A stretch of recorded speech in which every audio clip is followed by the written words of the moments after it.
नमस्कार मंडळी. महाराष्ट्र म्हटलं की खाण्यामध्ये आलं वरण भात. महाराष्ट्र लोकांचं एकदम आवडता पदार्थ आहे. आणि वरण भात म्हटलं की त्याच्यावर आलं आपलं तोंडी लावायचं. तोंडी लावायमध्ये लोणचं, पापड, चटण्यामध्ये बऱ्याचशा चटण्या आहेत. त्या तिळाची चटणी, कारळाची चटणी, पुन्हा लसूण आणि खोबऱ्याची चटणी आहे, शेंगदाण्याची चटणी. त्यातल्याच एक प्रकार आपण बनवणार आहे शेंगदाण्याची चटणी.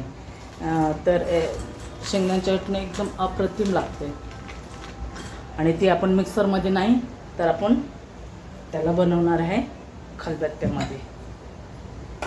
मेहनत थोडी आहे, पण मी नेहमीच म्हणते मेहनतीचं फळ नेहमी गोड असतं. तर चला तर आपण याचं साहित्य बघूया.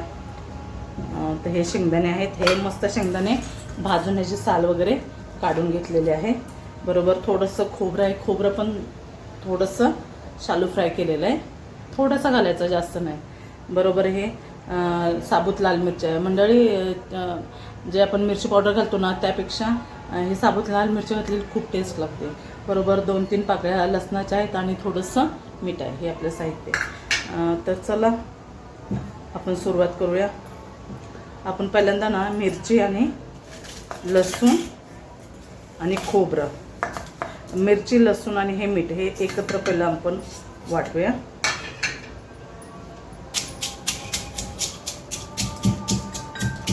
मंडळी, ही चटणी ना मिक्सरपेक्षा खलबत्त्यात वाटली ना त्याची टेस्ट खूप छान येते. एकदा तुम्ही करून बघा.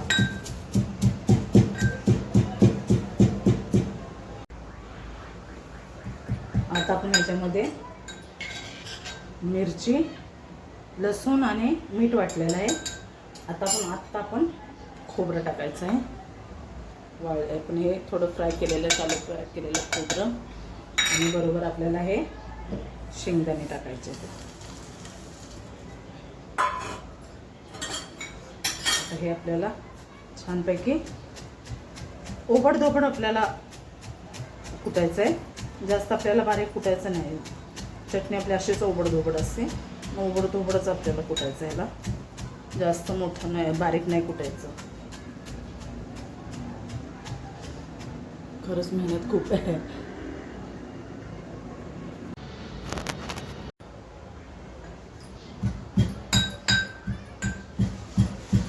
आपल्याला हे मंडळी बऱ्यापैकी चटणी झालेली. आपल्याला जास्त बारीक नाही करायची, आपल्याला अशी मोठीच ठेवायची, दरदरी करायची, दरी.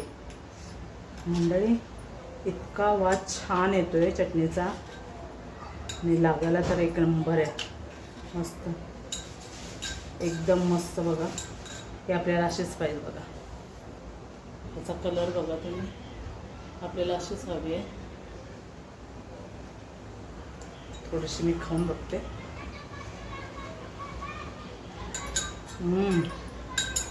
हे छोटे छोटे जे आहे त्यामध्ये शेंगदाणे ते दाताखाली इतके छान लागतात ना, खूप छान लागतात. नस क्रशची एकदम मस्त लागतं. चवीला तर इतकं सुंदर आहे चटणी.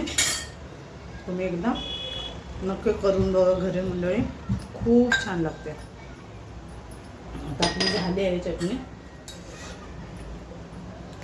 हे बघा, एकदम सगळं मीठ वगैरे सगळं एकदम परफेक्ट, एकदम मस्त आहे. एकदम छान, एकदम मस्त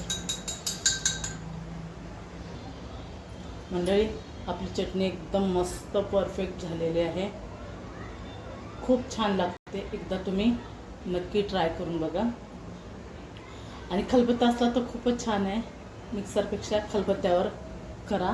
खलबत्ता नसेल तर वेगळी बात आहे, पण असेल तर नक्की खलबत्त्यामध्ये करा. त्याची टेस्ट खूप छान लागते. माझा व्हिडिओ जर आवडला असेल तर कमेंटमध्ये मला नक्की सांगा. तोपर्यंत भेटू अशा छान छान व्हिडिओमध्ये. तोपर्यंत बाय.